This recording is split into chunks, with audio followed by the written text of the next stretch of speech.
যারা হয়তো একসময় আওয়ামী লীগ করতেন, কিন্তু আওয়ামী লীগের এই দুঃশাসন, আওয়ামী লীগের বর্বরচিত কর্মকাণ্ড, লুটপাট, টাকা পাচার এটাকে পছন্দ করেনি,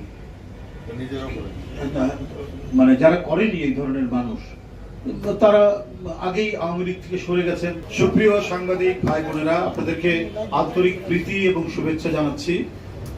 এই মধ্যাহ্নকালীন সংক্ষিপ্ত সংবাদ বিবরণীতে আপনাদের যথাসময়ে উপস্থিতির জন্য আমরা কৃতজ্ঞতা প্রকাশ করছি। বন্ধুরা, আমরা আজকে একটি বিশেষ বিষয় নিয়ে দলের পক্ষ থেকে একটি কমিটিটি গঠন করা হয়েছিল। কমিটিটি হচ্ছে যে প্রাথমিক সদস্য নবায়নের জন্য, এই কার্যক্রম পরিচালনার জন্য একটি কমিটি। আমাকে আহ্বায়ক এবং আমাদের রশিদুজ্জামান মিল্লাত, সাবেক এমপি এবং দলের কোষাধ্যক্ষ, এবং আরো এখানে যারা উপস্থিত রয়েছেন প্রত্যেকেই সদস্য, এদের সমন্বয়ে কমিটির বৈঠকটি ছিল। আজকে আমরা কিছু গুরুত্বপূর্ণ বিষয়ে এখানে আলাপ আলোচনা করেছি এবং সিদ্ধান্ত গ্রহণ করেছি।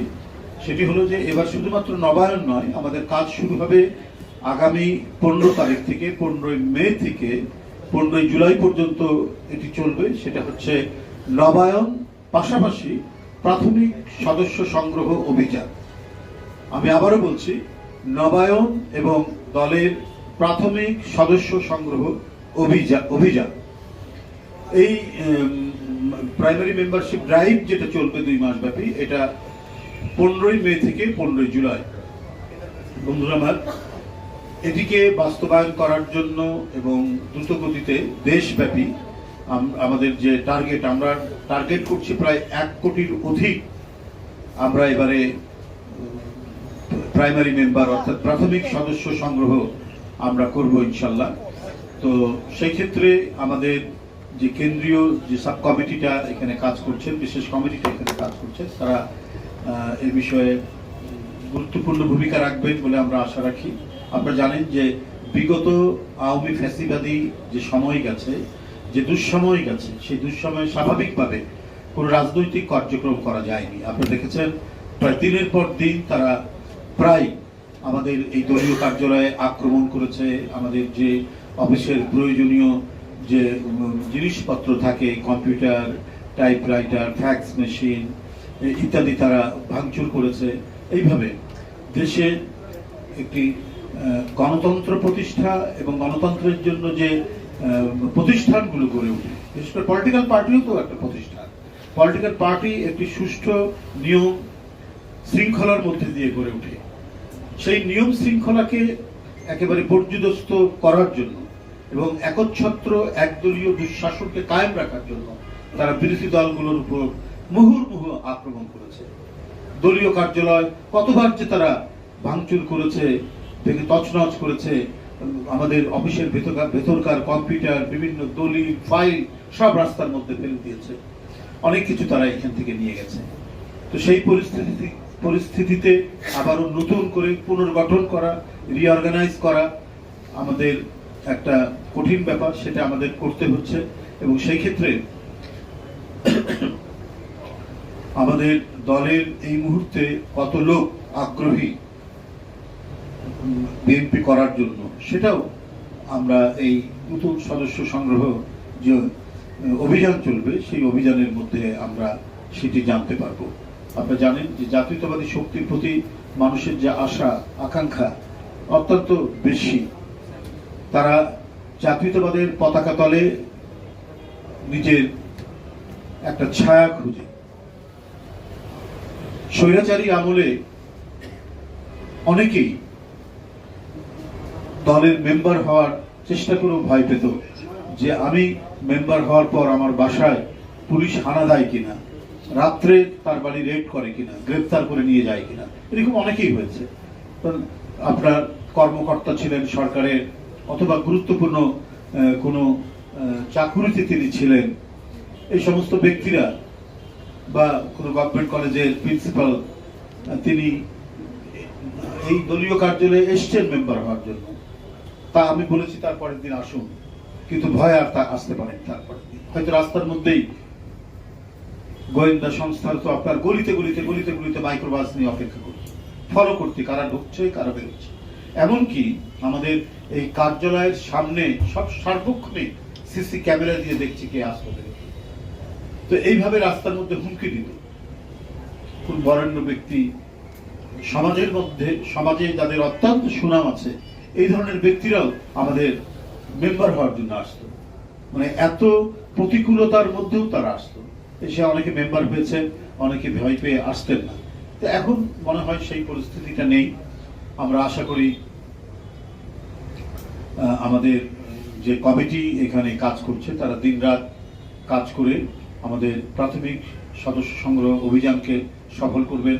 নবায়নের এই যে কাজ সেটাকেও তারা সফল করতে পারবেন। সেই উদ্দেশ্যে আমরা মনে করছি যে বিভিন্ন বিভাগীয় যে শহর সেখানে আমরা খুব বড় করে জাঁকজমক করে না হলেও আমরা একটা উদ্বোধনী অনুষ্ঠান করার চেষ্টা করব এবং উদ্বোধনী অনুষ্ঠানের মধ্যে দিয়ে সেখানে কাজ শুরু হবে। এক্ষেত্রে আমাদের কেন্দ্রীয় টিম তো সার্বক্ষণিক মনিটর করবে। আমাদের যে বিভাগীয় সাংগঠনিক সম্পাদকদের যে টিম আছে, অর্থাৎ সাংগঠনিক সম্পাদক, সহ সাংগঠনিক সম্পাদক বৃন্দ, তারা এই কর্মসূচিটা সার্বক্ষণিক তত্ত্বাবধান করার জন্য, পর্যবেক্ষণ করার জন্য তারা প্রতিনিয়ত সেখানে কাজ করে যাবে। এই ক্ষেত্রে সমাজের সর্বক্ষেত্রের মানুষ যারা বিএনপিকে পছন্দ করে, যারা বিএনপি মনা, যারা জাতীয়তাবাদী চিন্তা চেতনা লালন করে, তারা আগ্রহী হয়ে এই দলের সদস্য হবেন, এটা আমরা প্রত্যেকেই প্রত্যাশা করি। কারণ এখন শেখ হাসিনার সেই ভয়ঙ্কর দুঃশাসনের ছোবল নেই, সেক্ষেত্রে অনেকেই এগিয়ে আসবেন। এই এগিয়ে আসার বিষয়টা আমরা অনেকেই মনে করি এই কর্মসূচিটি আমরা জোরে সোরে আবারও শুরু করতে যাচ্ছি।